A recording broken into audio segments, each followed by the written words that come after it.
헤르만 헤세가 평생에 걸쳐 쌓아올린 사상과 문학 세계의 정점에 있는 작품, 바로 UDR 유희입니다. 이 책은 작가의 마지막 소설이기도 한데요. 사실 단순한 소설이라고 부르기에는 그 스케일이 정말 어마어마합니다. 아주 먼 미래의 어느 역사가가 과거의 인물을 회상하며 쓴 전기 형식을 빌리고 있거든요.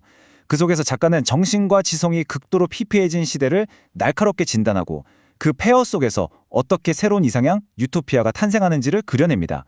거대한 사상적 탐험이라고 할 수 있죠. 지금부터 그 깊고 신비로운 세계로 함께 들어가 보겠습니다. 자, 이 책의 화자는 지금의 우리가 아닙니다. 놀랍게도 대략 25세기쯤에 살고 있는 미래의 역사가예요. 그는 요제프 크네이트라는 이제는 전설이 된 한 인물의 삶을 기록하고 있습니다. 그리고 그 기록을 통해 크네이트가 살았던 시대, 그리고 그가 몸담았던 세계를 되돌아보죠. 이런 독특한 구성 덕분에 우리는 마치 아주 먼 미래의 박물관에서 고대의 유물을 조심스럽게 들여다보는 듯한 그런 신비로운 기분을 느끼게 됩니다. 이 이야기의 무대가 되는 곳, 바로 카스탈리엔이라는 아주 특별한 곳입니다. 일종의 지적 유토피아라고 할 수 있는데요. 오로지 정신적인 가치, 그리고 학문적인 탐구를 위해서만 존재하는 세상과 격리된 주입니다. 그런데 이 이상적인 세계, 카스탈리엔을 제대로 이해하려면요, 먼저 질문을 던져봐야 합니다. 대체 왜 이런 곳이 필요했을까? 카스탈리엔이 그토록 벗어나고자 했던 과거, 그 탄생의 배경이 된 절망적인 시대는 과연 어떤 모습이었을까요? 아마 그 시대를 들여다보면 놀랍게도 지금 우리 시대의 모습과 겹쳐 보이는 지점들을 발견하게 될지도 모릅니다. 헤세가 이 책을 통해 진단하는 20세기는 어떤 시대였을까요? 그는 두 단어로 요약합니다. 바로 잔문시대 그리고 전쟁세기. 정신은 방향을 잃고 표류하고 문화는 깊이를 상실한 채 피상적인 오락거리로 전락해버린 시대. 하지만 참 역설적이게도요. 바로 이 깊은 절망과 혼돈의 한가운데에서 새로운 정신적 부흥을 향한 씨앗이 아주 조용히 그리고 단단하게 싹트기 시작합니다. 그렇다면 헤세가 그토록 비판했던 잔문시대라는 건 구체적으로는 어떤 모습이었을까요? 무엇이 그 시대를 인간 정신의 가장 어둡고 낮은 지점으로 만들었는지 그 특징들을 하나씩 차근차근 살펴보도록 하겠습니다. 페유통, 우리말로는 주로 잔문이라고 번역하는데요. 이 단어는 원래 신문에서 문학이나 예술, 가십 같은 좀 가벼운 읽을거리를 싣는 문화면을 가리키는 말이었습니다. 그런데 헤세는 이 단어의 의미를 확장시켜요. 그래서 끝없이 쏟아지는 자극적이고 피상적인 정보에 사회 전체가 중독된 시대를 통칭하는 용어로 사용합니다. 마치 오늘날 우리가 스마트폰을 통해 끊임없이 소비하는 단발적인 뉴스, 가십기사, 온갖 퀴즈나 짧은 영상 같은 것들을 떠올리면 이해가 좀 더 쉬울 것 같습니다. 그런데 단순히 컨텐츠가 좀 가벼워졌다는 게 문제의 본질은 아니었습니다. 더 심각한 것은요, 지성 그 자체의 목적과 가치가 완전히 타락해버렸다는 점입니다. 학자나 예술가들은 더 이상 진리를 탐구하거나 아름다움을 추구하지 않아요. 대신 어떻게 하면 더 많은 돈과 명성을 얻을 수 있을까? 어떻게 하면 더 사치스러운 생활을 누릴 수 있을까를 고민합니다. 대중들은 또 어떻고요? 삶의 불안과 공포를 잊기 위해서 십자말풀이 같은 단순하고 반복적인 오락에 병적으로 중독됩니다. 지식이 현실의 문제를 해결하는 도구가 아니라 오히려 고통스러운 현실을 잠시 잊게 해주는 마취제나 마약이 되어버린 거죠. 그런데 사람들은 왜 이렇게까지 의미 없는 오락에 매달렸던 걸까요? 단순히 그들이 어리석거나 게을러서였을까요? 아니었습니다. 그 이면에는 시대 전체를 거대한 그림자처럼 뒤덮고 있었던 깊은 불안과 공포가 자리하고 있었습니다. 당시 사회는 정치, 경제, 도덕, 뭐 하나 제대로 된 것 없이 모든 면에서 서서히 무너져 내리고 있었습니다. 끔찍한 전쟁과 내란이 끊이지 않았고 사람들은 어디에도 기댈 곳 없이 극심한 혼란을 겪었죠. 도저히 개인의 힘으로는 해결할 수 없는 거대한 문제들 앞에서 사람들은 차라리 눈을 감아버리는 쪽을 택했던 겁니다. 그리고 작고 확실하며 순진무구해 보이기까지 하는 가상의 세계, 즉 사소한 오락의 세계로 도피했던 거죠. 십자말풀이에 열중하고 있는 사람들의 모습은 이 시대의 가장 상징적인 풍경 중 하나로 그려집니다. 왜냐하면 이건 너무나 강력한 은유거든요. 복잡하고 예측 불가능하고 통제할 수도 없는 현실의 문제들 대신에 명확한 규칙과 정해진 답이 있는 저 작은 네모칸의 세계 안으로 숨어버린 겁니다. 거대한 혼돈에 압도된 사회가 어떻게 유한하고 해결 가능하고 안전한 세계로 퇴각하는지를 이보다 더 잘 보여주는 이미지는 없을 겁니다. 이렇게 잡문시대 이전의 정신문화와 잡문시대의 문화를 비교해보면 그 차이가 극명하게 드러납니다. 한쪽에는 진리를 추구하기 위한 지적인 양심과 스스로를 단련하는 엄격한 훈련, 그리고 깊은 사유가 있습니다. 반면 다른 한쪽에는 그저 많이 생산하고 소비하기만 하면 그만인 무책임함, 피상적인 지식, 그리고 끊임없는 기분 전환을 통한 현실 도피가 있죠. 이것이 바로 헤세가 경고했던 잡문시대의 본질적인 모습이었고, 앞으로 다가올 새로운 문화가 반드시 극복해야만 했던 과제였습니다. 자, 모든 것이 무너져 내리는 것처럼 보였던 이 어두운 시대에 과연 희망은 없었을까요? 아닙니다. 이 거대하고 혼탁한 쇠퇴의 흐름 속에서도 잊혀지고 버려지는 가치들을 지켜내려는 아주 조용한 반란이 시작되고 있었습니다. 바로 정신의 수호자들이라고 부를 수 있는 사람들이 등장한 것이죠. 이렇게 정신이 붕괴된 시대에 우리의 마음과 영혼은 과연 어디에서 안식처를 찾을 수 있었을까요? 책은 그 해답이 두 개의 다른 흐름에서 나타났다고 말합니다. 겉보기에는 전혀 다른 길처럼 보이지만 결국에는 같은 목표, 즉 잃어버린 정신의 가치를 회복하려는 목표를 향해 나아갔던 두 개의 움직임이었습니다. 그 두 갈래 길은 바로 하나는 냉철한 학문적 탐구였고 다른 하나는 뜨거운 영적인 수행이었습니다. 이 두 집단은 훗날 새로운 문화가 세워질 두 개의 아주 굳건하고 중요한 기둥이 됩니다. 첫 번째 그룹은 학자들이었습니다. 이들은 혼란스럽고 시끄러운 세상으로부터 한 걸음 물러나서 음악사 연구라는 분야에 깊이 몰두했습니다. 왜 하필 음악이었을까요? 음악은 시대의 유행이나 정치적 선동에 쉽게 휩쓸리지 않는 순수한 형식과 질서를 담고 있었기 때문이죠. 그들은 잡문시대가 내팽겨 쳐버렸던 엄격함, 성실함, 지적인 양심 같은 가치들을 바로 이 음악 연구를 통해서 다시 세우려고 했던 겁니다. 그리고 바로 그때 마치 하늘이 그들의 노력에 응답이라도 하듯이 기적 같은 일이 일어납니다. 바로 한 번도 공개된 적 없었던 바흐의 미발표 악보들이 발견된 것이죠. 이 사건은 단순히 오래된 문서를 찾아낸 고고학적 발견, 그 이상의 의미를 가졌습니다. 그것은 자신들이 걷고 있는 이 고독한 길이 틀리지 않았다는 확신을 주는 거의 신성한 징표처럼 여겨졌습니다. 문화의 진정성을 지키려는 그들의 투쟁이 결코 헛되지 않았다는 따뜻한 위로이자 격려였던 셈이죠. 두 번째 흐름은 빛의 나라를 찾는 동맹이라고 불렸던 영적인 집단이었습니다. 이들의 방식은 학자들과는 좀 달랐어요. 이들은 지식을 통해 과거를 분석하고 연구하는 대신 깊은 명상과 수행을 통해서 과거 시대의 정신과 완전히 하나가 되는 길을 택했습니다. 마치 뛰어난 배우가 연기하는 역할에 완벽하게 몰입해서 그 인물 자체가 되는 것처럼 이들은 과거 시대의 영혼을 자기 자신의 내면에 그대로 되살려내는 훈련을 했던 것이죠. 이 동맹이 주최한 연주회에 대한 일화가 하나 전해집니다. 이들의 오케스트라가 당대의 과장되고 극적인 해석을 모두 걷어내고 아주 오래된 음악을 지극히 순수하고 소박하게 연주했을 때 청중들의 반응은 둘로 나뉘었다고 해요. 일부는 너무 밋밋해서 이게 뭔가 싶어 이해하지 못했지만 다른 일부는 마치 난생처음으로 진짜 음악을 듣는 것 같은 엄청난 충격과 감동을 느꼈다고 합니다.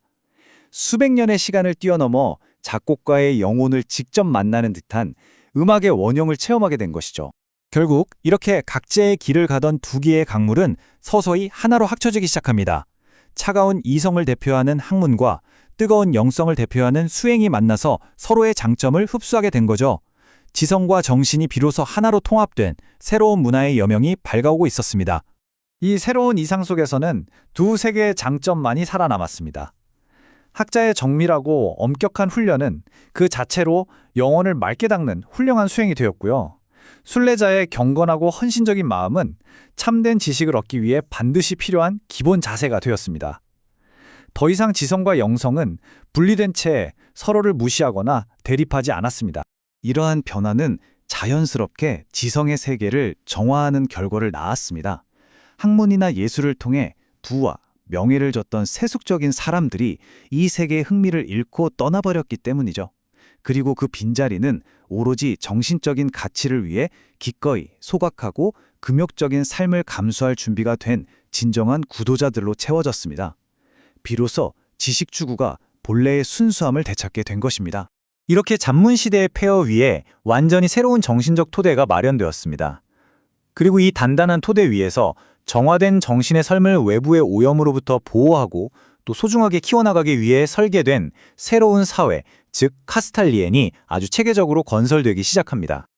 그렇게 탄생한 새로운 사회의 이름이 바로 카스탈리엔입니다.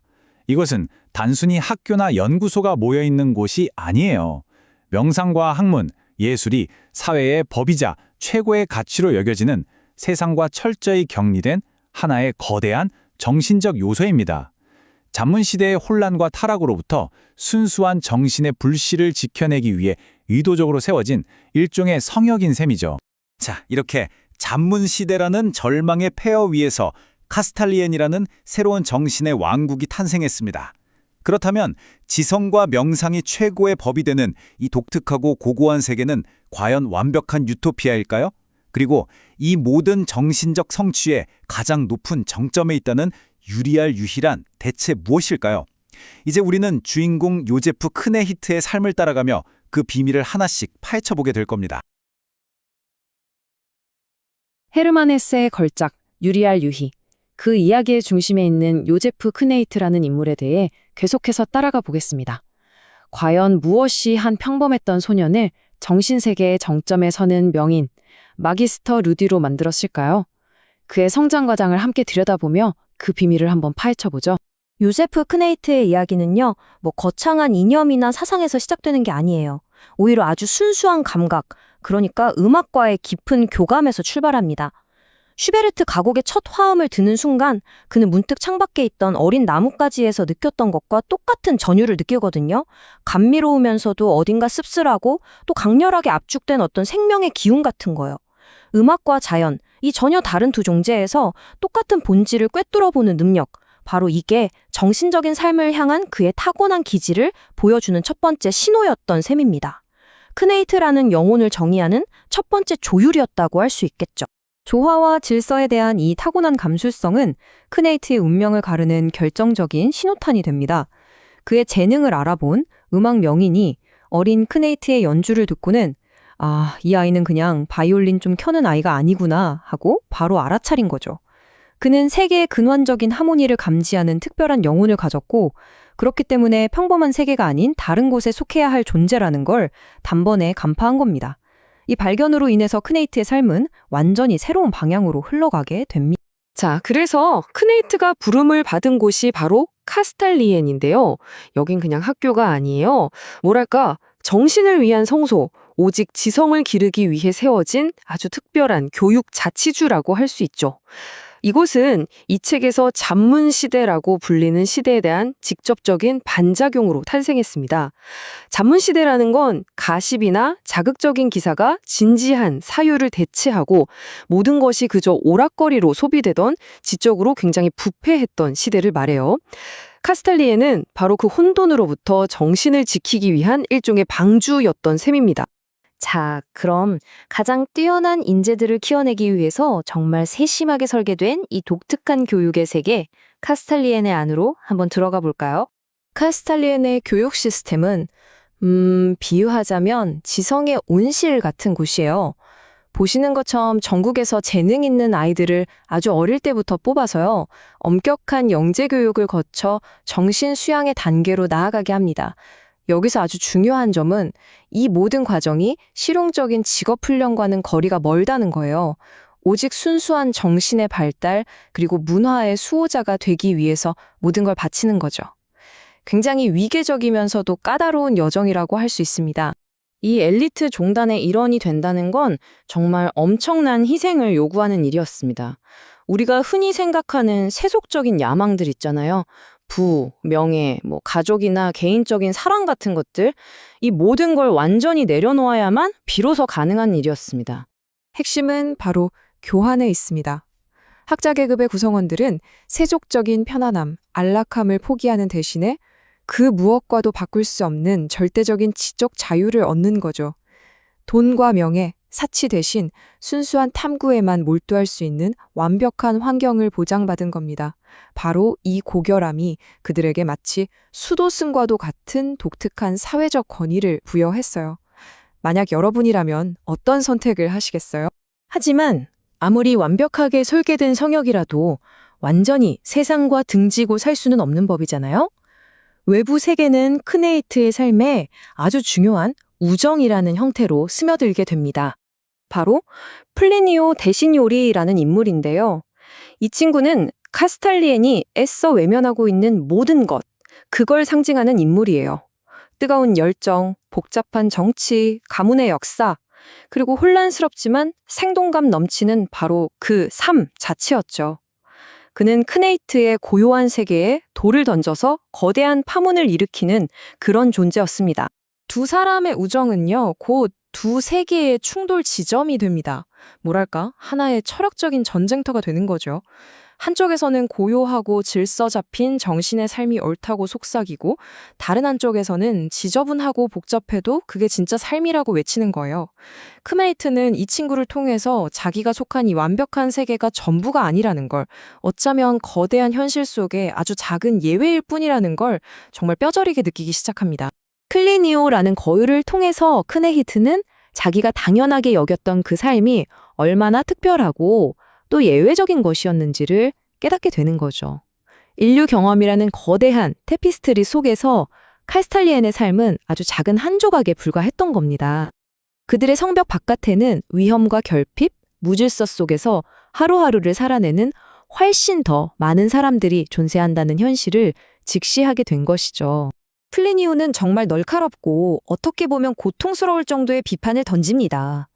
카스탈리엔의 삶은 마치 보호받는 온실 속에서 정신적인 유희나 즐기는 일종의 기생충 같은 삶이 아니냐는 거죠.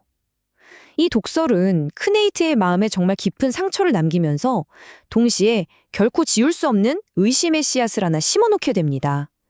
우리의 이 삶은 정말로 가치 있는 것일까 하는 그런 의심이요. 바로 이 내면의 갈등이 크네히트를 카스탈리엔 문화의 가장 깊은 곳, 그 심장부로 이끌게 됩니다. 바로 그 신비롭고 숭고하다는 유리알 유희로 말이죠. 그런데 도대체 이 유리알 유희라는 게 뭘까요? 겉으로 보기에는 카스탈리엔 최고의 예술 형식이자 지적인 놀이인데, 하지만 그 진짜 본질은 말로 설명할 수 있는 게 아니었어요. 크네히트 스스로가 자기 내면에서 발견해야만 하는 그런 심오한 비밀 같은 거였죠. 이건 단순한 게임이 아니에요. 모든 지식의 근원에 깔려있는 어떤 통일성을 탐구하는 일종의 철학적인 도구라고 할 수 있습니다. 예를 들어볼까요? 바흐의 푸가 한 구절에 나타나는 그 대위법적인 구조하고 케플러가 발견한 행성 운동 법칙에 담긴 수학적 비율, 그리고 노자의 도덕경에 나오는 음양의 조화, 전혀 상관없어 보이는 이 세 가지가 어떻게 하나의 근원적인 원리로 연결될 수 있는가, 이걸 탐구하는 게 바로 유리알 유희인 겁니다. 그러던 어느 순간 크네이트에게 유리알 유희는 더 이상 그냥 머리로 하는 지적 훈련이 아니게 됩니다. 그야말로 영적인 깨달음의 순간이 찾아온 거죠. 세계의 비밀스럽고 완벽한 조화를 직접 체험하는 통로가 된 거예요. 숨을 들이쉬고 느쉬는 것처럼 하늘과 땅, 음과 양처럼 대립하는 것들 사이에서 영원히 완성되어가는 그 신성한 세계의 내면으로 들어가는 문을 발견한 것이죠. 유리알 유희 말고도 학생들의 의식을 형성하는 또 다른 아주 독특한 카스탈리엔의 관습이 하나 있었습니다. 그게 뭐냐면 바로 가상의 삶을 직접 써보는 거였어요. 이게 아주 독특한 과제인데요. 학생들한테 예를 들면 고대 로마의 시민이 되어보거나 17세기 프랑스의 학자가 되어서 자신의 삶을 한번 써보라고 하는 거예요. 이건 단순히 역사적 사실을 나열하는 숙제가 아니겠죠? 그 시대의 공기, 사상, 예술, 그러니까 그 시대의 정신 속으로 완전히 들어가서 나라는 개인의 경계를 허물어보는 그런 훈련인 셈입니다. 이 연습은 자기 자신을 돌아보는 아주 강력한 도구예요. 이걸 통해서 학생들은 나라는 이 개인이 혼자 뚝 떨어진 존재가 아니라 수천 년 동안 이어져 온 거대한 인간 정신의 한 표현이라는 걸 그야말로 온몸으로 배우게 되는 거죠. 이런 엄격한 훈련들을 거치면서 크네히트는 겉보기에는 카스탈리엔이 추구하는 이상을 완벽하게 구현한 인물로 성장합니다. 그의 정신은 질서와 조화로 완벽하게 빚어졌고 이제 유리알 유시의 최고 경지인 명인이 될 모든 준비를 마친 것처럼 보였죠. 하지만 여기서 질문이 하나 남습니다. 이렇게 완벽한 고립 속에서 온실 속 화초처럼 길러진 정신이 과연 진정으로 완전하다고 말할 수 있을까요? 친구 플리니어가 던졌던 그 잊히지 않는 비판의 목소리, 그리고 카스탈리엔의 높은 벽 너머 세상에 대한 알 수 없는 끌림은 그의 마음속에 이미 지울 수 없는 의심의 씨앗을 심어 놓았습니다. 그리고 바로 이 의심이 그의 마지막 운명을 결정짓게 될 겁니다. 헤르만 헤스의 마지막 장편 소설이자 그의 사상이 집대성된 역작 유리알 유희에 대한 이야기 계속 이어나가 볼게요.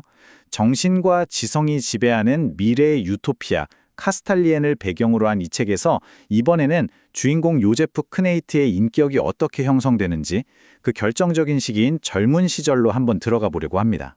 자, 첫 번째 파트의 제목은 영재의 길, 내면의 갈등이에요. 여기서는 그러니까 모범생이었던 요제프 크네이트가 자기가 살고 있던 그 완벽한 세계에 대해서 처음으로 어떤 의심을 품게 되는 그 과정을 한번 같이 따라가 볼 거예요.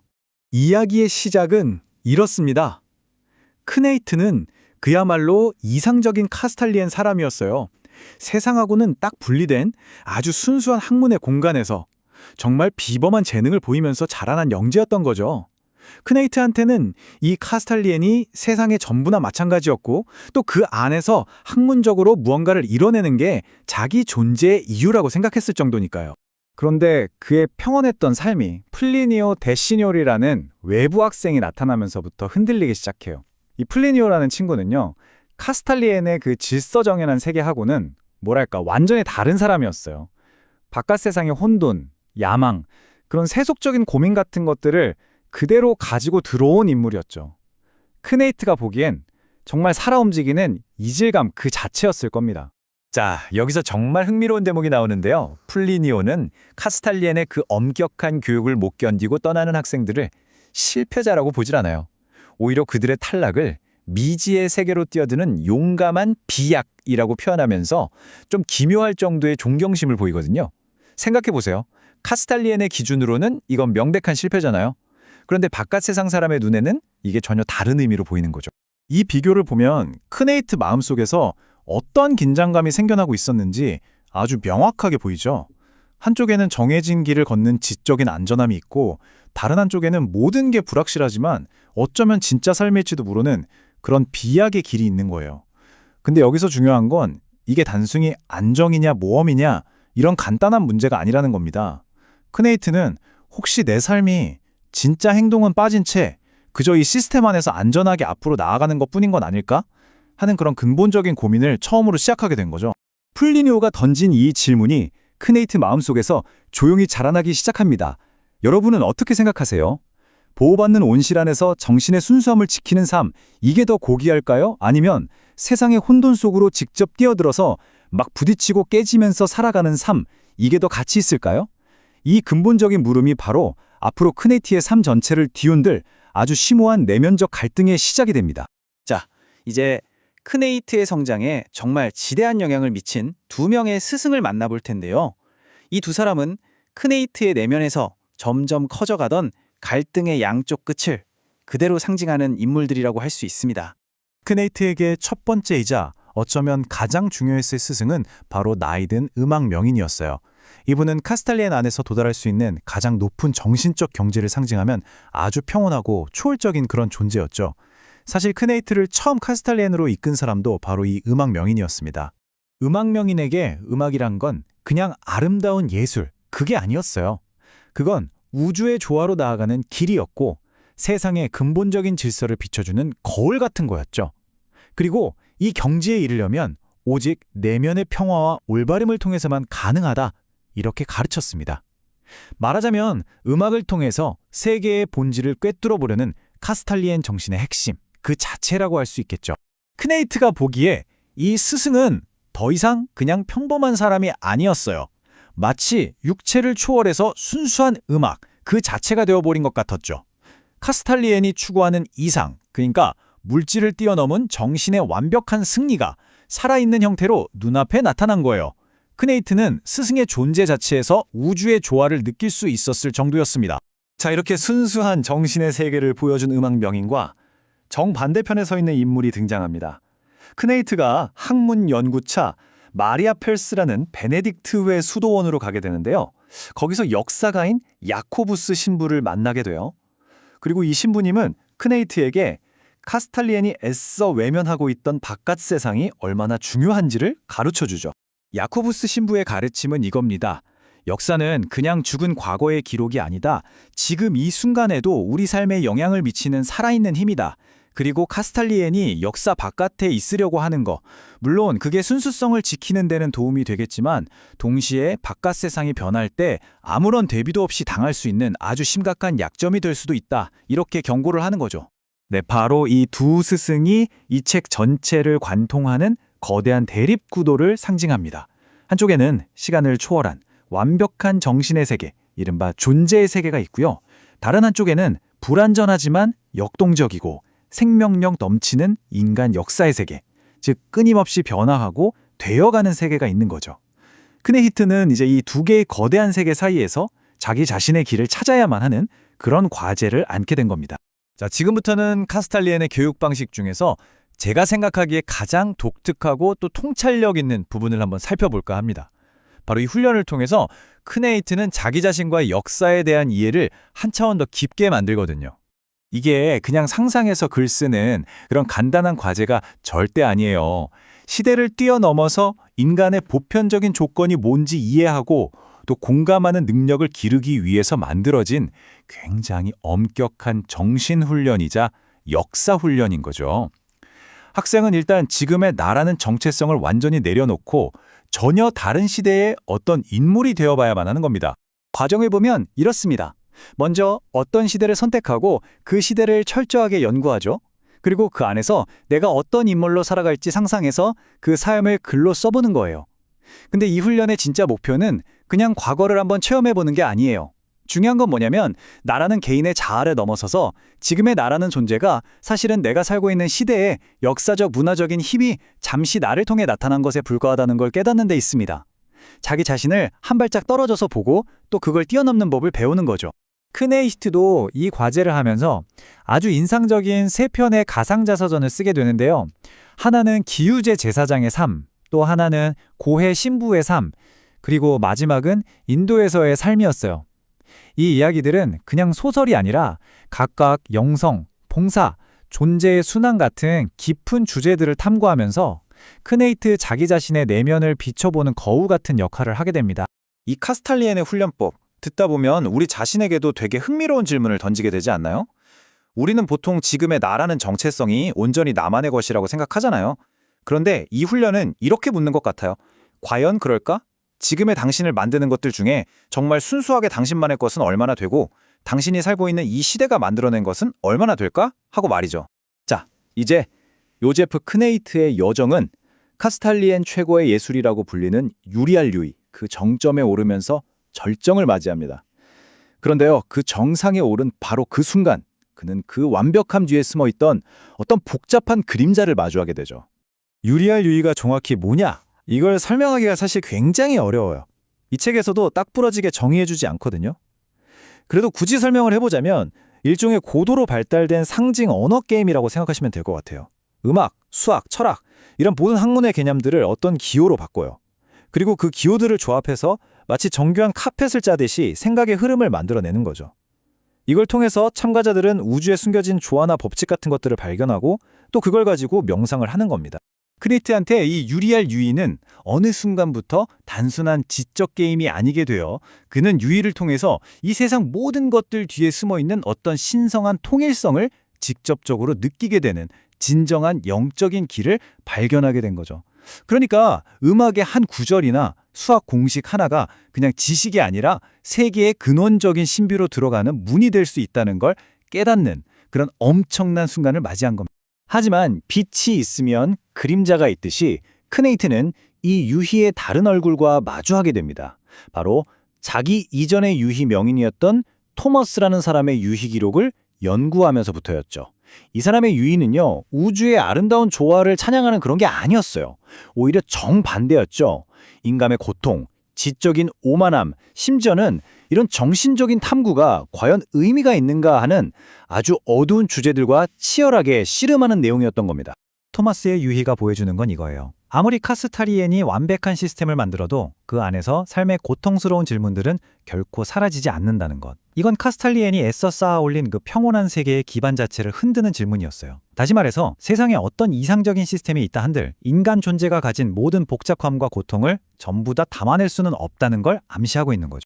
자, 이제 크네이트는 카스탈리엔에서 가장 존경받는 자리에 오르게 됩니다. 그의 젊은 시절 여정이 드디어 정점에 이른 건데요. 이 성취는 그에게 최고의 영광을 안겨주었지만 동시에 아주 무겁고 심오한 책임감도 함께 짊어지게 만들었습니다. 카스탈리엔에는 그림자라고 불리는 아주 독특한 직책이 있어요. 이 사람들은 명인의 공식적인 대리인인데 명인과 거의 한 몸처럼 여겨질 정도로 가까운 존재예요. 그런데 아주 역설적이게도 그림자가 된 사람은 스스로 명인이 될 수 있는 희망을 완전히 버려야만 해요. 말 그대로 자기 자신의 존재는 지워버리고 오직 명인을 위해서만 존재하는 그런 궁극적인 희생을 해야 하는 자리인 거죠.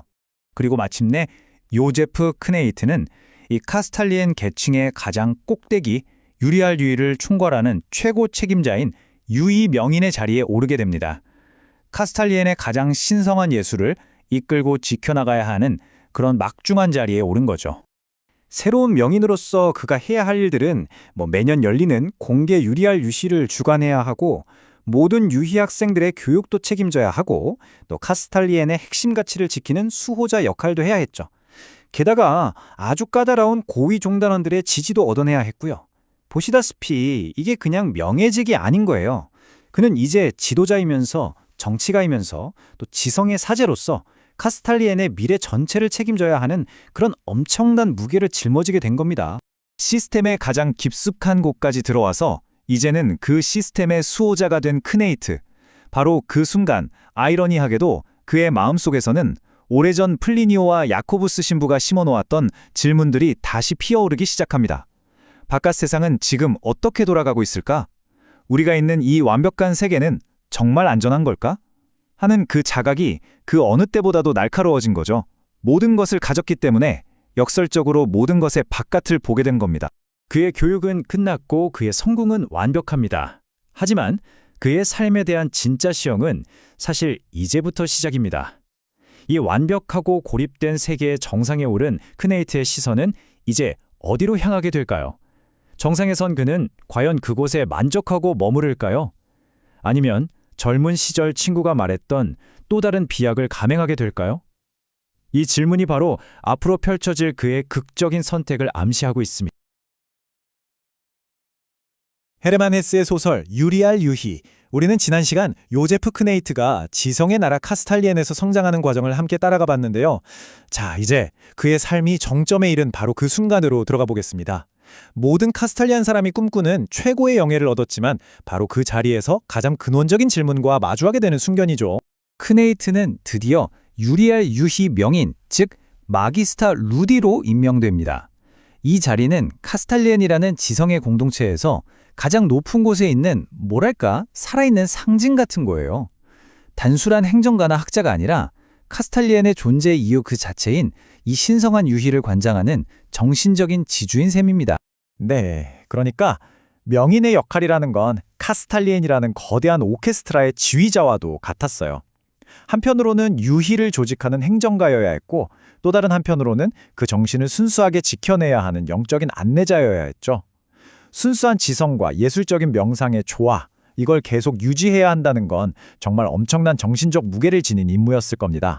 그의 의무들을 한번 보세요.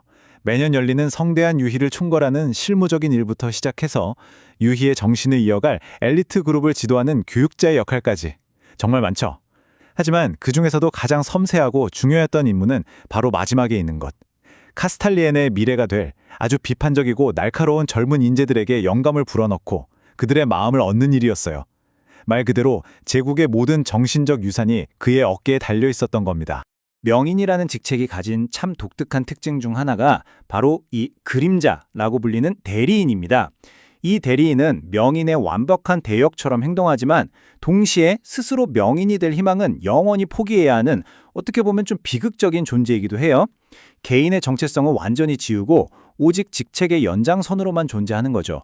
이건 카스탈리엔에서의 봉사라는 게 얼마나 비개인적이고 희생적인 성격을 띠는지를 상징적으로 보여주는 아주 의미심장한 장치라고 할 수 있습니다. 그런데 말이죠. 바로 이 성취의 정점에서 아주 역설적인 변화가 시작됩니다. 가장 높은 곳에 올랐기 때문에 오히려 누구도 보지 못했던 건물의 가장 깊은 균열을 보기 시작한 거예요. 그는 이 완벽함 속에 안주하는 대신 이 고립된 세계가 가진 근본적인 취약성, 다른 사람들이 애써 외면하고 있는 진실을 마주하게 됩니다. 크네이트의 내면에서 조용히 싹트던 의심은요, 두 번의 아주 중대한 만남을 통해서 폭발적으로 커지게 됩니다. 마치 고요한 호수에 누군가 커다란 돌 2개를 던진 것처럼 이 만남들은 바깥 세상의 현실과 전혀 다른 삶의 방식을 그의 의식 속으로 아주 거세게 밀어넣습니다. 그 첫 번째 만남은 고대 중국학의 대가 노형과의 만남이었습니다.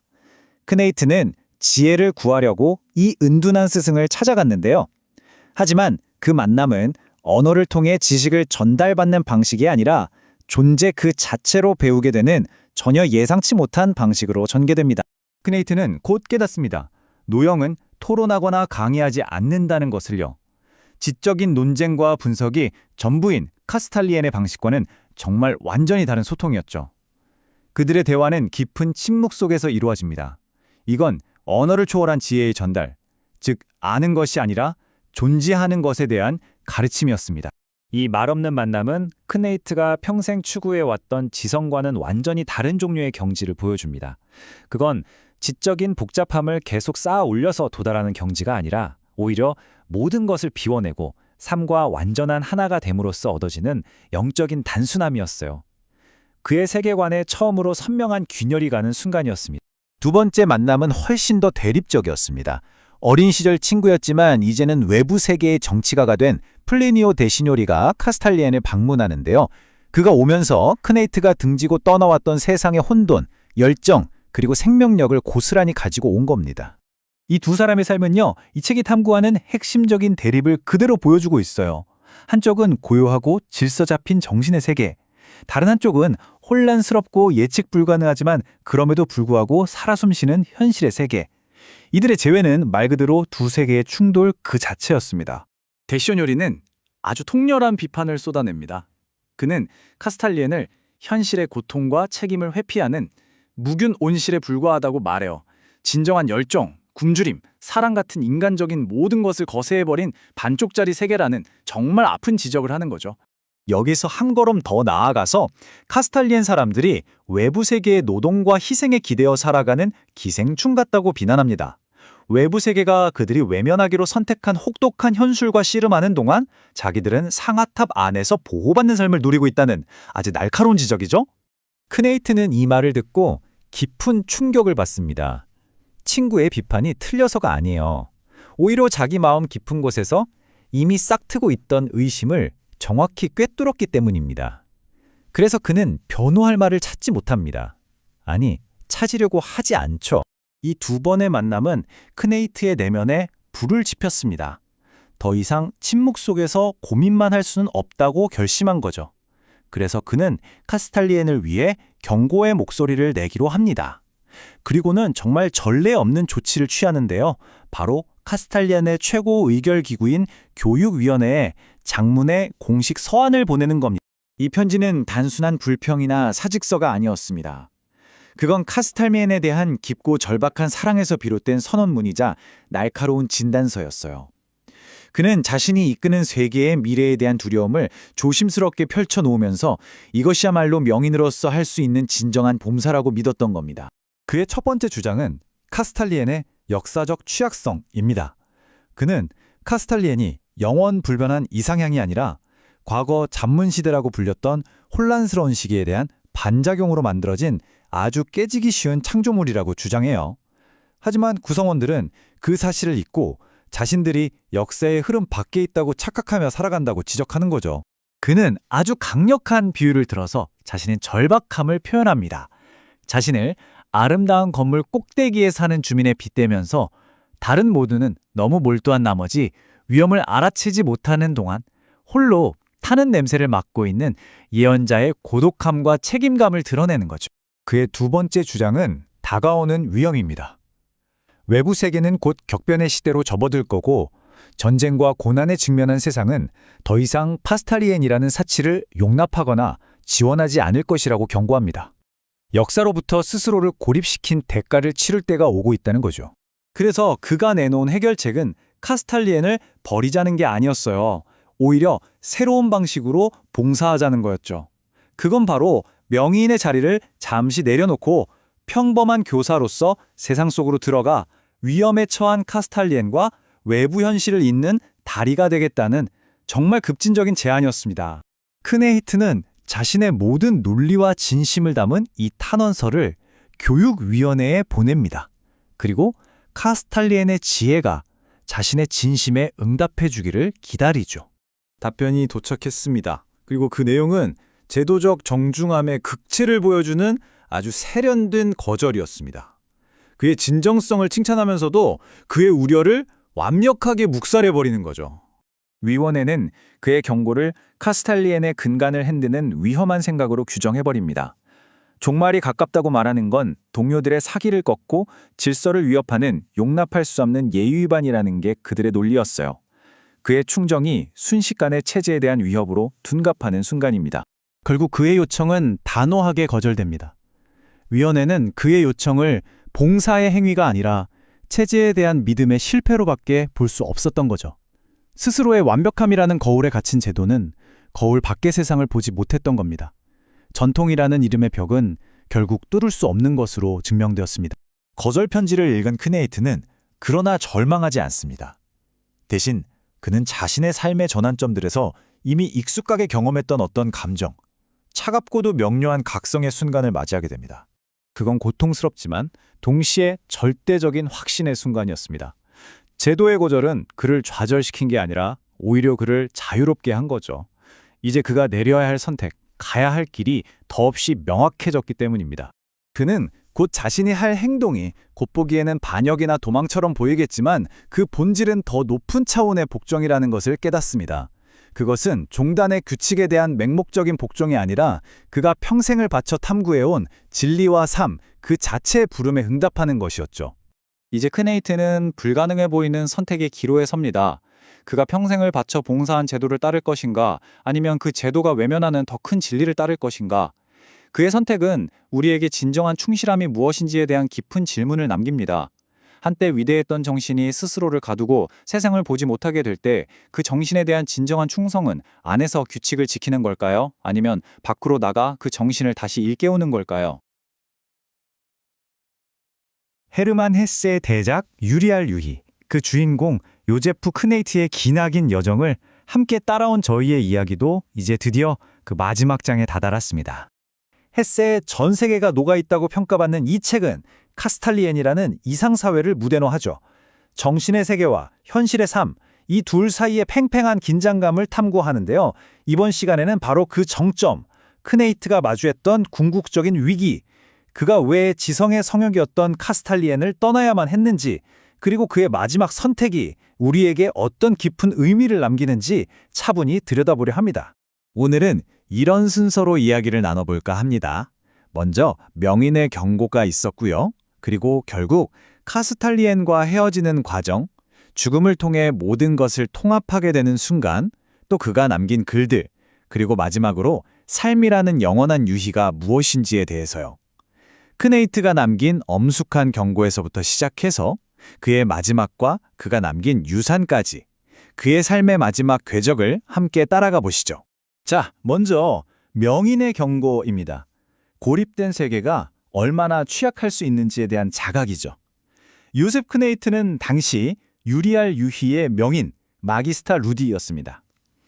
이건 카스탈리안의 모든 구성원이 선망하는 그야말로 경력의 최정점이라고 할 수 있는 자리였죠. 그런데 말입니다. 그렇게 지성의 유희가 가장 찬란하게 펼쳐지는 가장 높은 곳에 앉아있던 그가 자신이 속한 이 완벽해 보이는 세계의 뿌리를 조용히 하지만 분명히 위협하는 어떤 은밀한 위험을 누구보다도 예리하게 감지하기 시작합니다. 그는 종단위원회에 보낸 편지에서 이런 아주 강렬한 비유를 듭니다. 저는 우리 건물 맨 위층들 가운데 하나에 앉아있는 사람과 같습니다. 본능적으로 후각으로 아래 어딘가에서 불이 타고 있다는 것을 감지하는 사람 말입니다. 어떠세요? 정말 생생하지 않나요? 이건 그냥 막연한 불안감이 아니었어요. 아주 평온하게 정밀한 작업을 하던 중에 저 아래 어딘가에서 스몰스몰 피어오르는 연기 냄새를 맡아버린 사람의 그 본능적인 경고, 다가올 역사적 위기에 대한 그의 예감이 바로 이런 것이었습니다. 크네이트의 생각은 이렇습니다. 카스탈리엔이 아무리 지적으로 완벽하다고 해도 바깥 세상의 그 거친 역사와는 완전히 단절되어 있다는 거죠. 이건 마치 진공 상태와 같아서 외부의 작은 충격에도 쉽게 부서질 수 있는 아주 취약한 상태라는 겁니다. 그래서 세상에 참여하고 대비해야 할 의무가 있다고 주장하죠. 하지만 위원회의 생각은 전혀 달랐습니다. 그들은 크네이트의 이런 경고를 오히려 카스탈리엔의 존재 이유, 그러니까 문화 보존이라는 근본적인 임무에 대한 도전으로 받아들였어요. 그들에게 고립은 약점이 아니었습니다. 오히려 세속의 혼란과 오염으로부터 순수성을 지키는 가장 중요한 방패였으니까요. 크네이트가 걱정했던 건 그냥 막연한 불안이 아니었어요. 아주 구체적인 취약점들을 보고 있었던 거죠. 예를 들어 이 체제 자체가 너무 연약하다는 거예요. 마치 온실 속 화초처럼요. 완벽하게 통제된 환경에서는 잘 자라지만 바깥의 작은 비바람에도 금방 병들 수 있는 그런 약점이 있다는 거죠. 또 다들 자기 만족과 안일함에 빠져 있다는 겁니다. 지적인 유의에만 몰두하다 보니 현실 감각을 잃어버릴 수 있다는 경고였죠. 그리고 이게 가장 현실적인 위험일 텐데 만약 바깥 세상에서 전쟁이나 굶주림 같은 큰 위기가 닥쳤을 때 과연 이 카스탈리엔은 어떻게 보일까요? 그저 쓸모없는 사치스러운 기생충 집단으로 비춰져서 가장 먼저 공격 대상이 될 수 있다는 아주 냉정한 현실을 직시하고 있었던 겁니다. 자, 이렇게 카스탈리엔을 떠나게 됩니다. 상아탑에 머물 것인가 불확실한 세상으로 나아갈 것인가 그 선택의 기로에 선 거죠. 하지만 그의 이런 간절한 경고는 결국 받아들여지지 않았습니다. 그리고 이 거절은 그의 삶의 방향을 완전히 바꿔놓는 아주 결정적인 대립으로 이어지게 되죠. 위원의 공식 답변을 보면 참 점잖고 정중합니다. 위원회는 당신의 편지를 관심 있게 잘 받아보았습니다. 우리들 모두는 스스로를 돌보지 않는 진정한 카스탈리안 사람의 마음가짐을 깨닫고 기쁨을 느꼈습니다. 라고요. 겉으로 보기엔 그의 진심을 알아주는 것 같죠? 하지만 실은 그의 근본적인 우려를 개인적인 기분 문제 정도로 치부해버리면서 문제의 본질을 교묘하게 피해갑니다. 정면으로 반박하지 않지만 그의 주장을 무력화시키는 아주 세련된 방식의 거절이었던 셈이죠. 이렇게 공식적인 소통 창구가 사실상 막혀버리자 크네이트는 마지막 수단을 씁니다. 바로 종단의 수장 알렉산더 명인과 직접 대면하기로 한 거죠. 이 둘의 몇 시간에 걸친 마지막 대화는 그야말로 카스탈리엔의 현재와 미래를 놓고 벌이는 두 세계관의 정면 충돌이었습니다. 이 대화에서 크네이트는 이렇게 말합니다. 지금의 제 행동은 실제에 있어 봉사요, 복종입니다.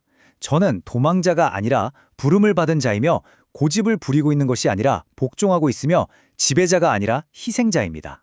그러니까 카스탈리엔을 떠나는 게 반항이나 책임을 회피하는 게 아니라는 거예요. 오히려 이건 외부 세계로부터 온 더 높은 부름에 순종하는 것이고 카스탈리엔을 위한 또 다른 방식의 봉사이자 희생이라는 거죠. 자유를 찾아 떠나는 게 아니라 오히려 새로운 의무, 새로운 속박을 향해 나아가는 것이라고 말합니다. 하지만 알렉산더 명인의 생각은 달랐습니다. 그는 크네이트의 동기를 의심하죠. 이건 어떤 신념의 위기 같은 것이고 그가 가려는 세상은 위험과 혼돈으로 가득 차 있다고 경고합니다. 카스탈리엔의 안정과 질서, 그 자치를 상징하는 알렉산더 명인에게 크네이트의 결정은 그냥 개인적인 낙약함에 굴복한 실패로 보였던 겁니다. 이 숭고한 질서를 버리고 저급한 혼돈 속으로 스스로 걸어들어가는 어리석은 행동이라고 안타까워하면서 그를 말리려 하죠. 결국 이 길고 긴 논쟁은 크네이트의 확고한 결심으로 끝이 납니다. 그는 유리알 유희 명인 자리에서 물러나겠다는 공식 사직서를 제출해요. 그리고 그가 요청한 것은 카스탈리엔 바깥에 있는 아주 평범한 학교의 교사 자리였습니다. 이 요청 하나만 봐도 그의 동기가 얼마나 순수했는지 알 수 있죠. 그는 바깥 세상에서 새로운 권력이나 명예를 찾으려던 게 아니었습니다.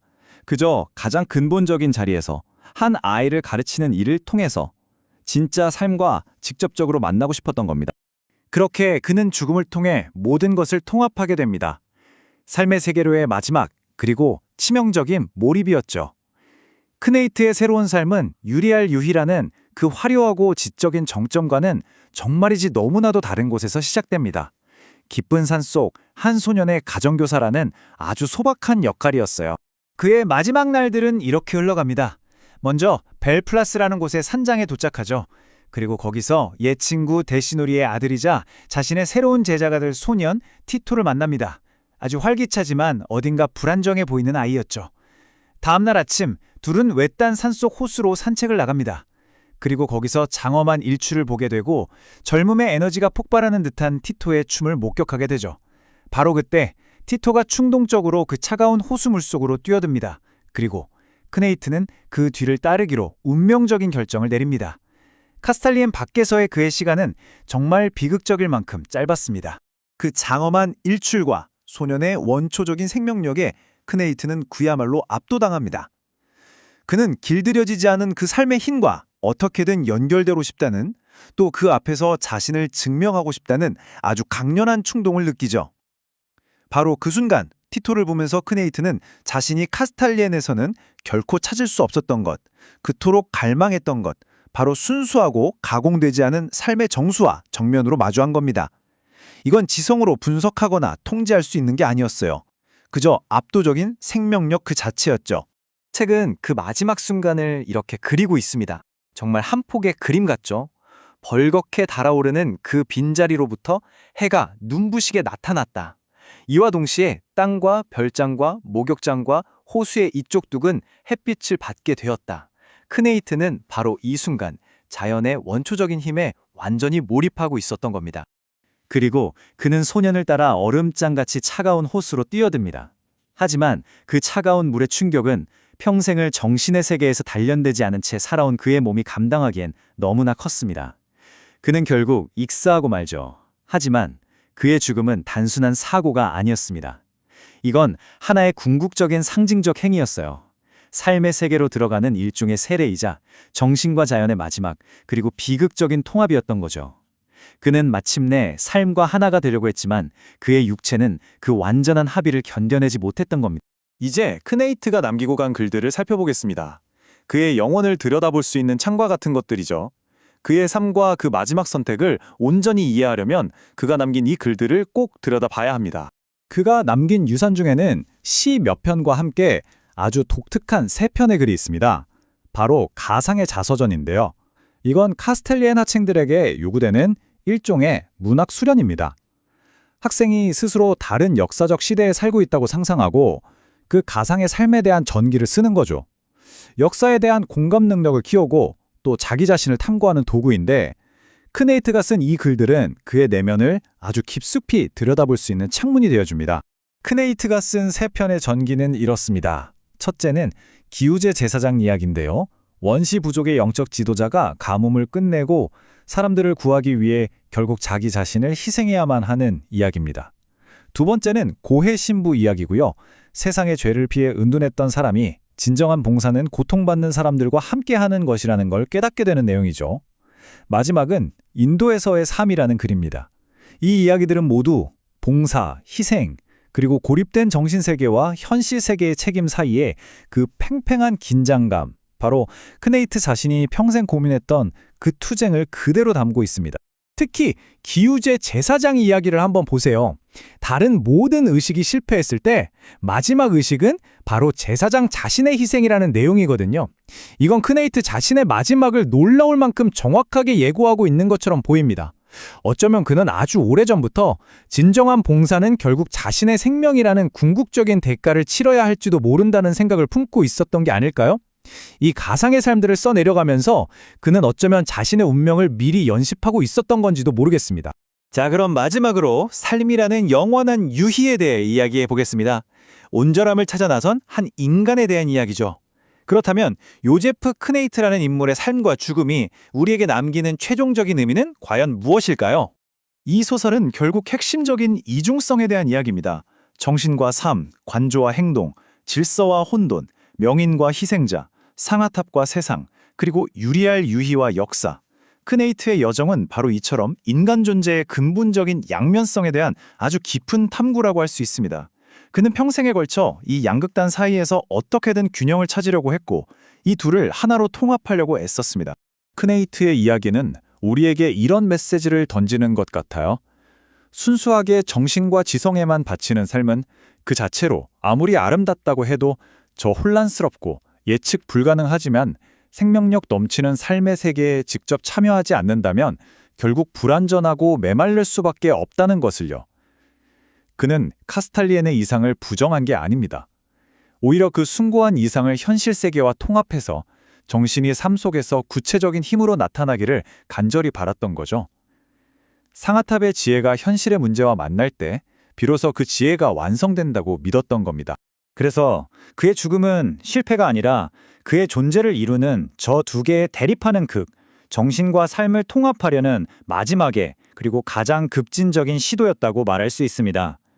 비록 겉보기엔 비극적인 결말처럼 보이지만 그의 마지막 행동은 온전함을 향한 그의 평생에 걸친 탐구를 가장 강력하고 완전하게 보여준 것이었습니다.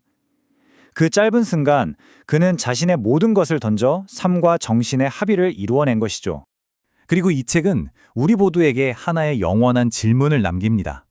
정신과 삶, 그 둘을 잇는 길은 과연 무엇일까요?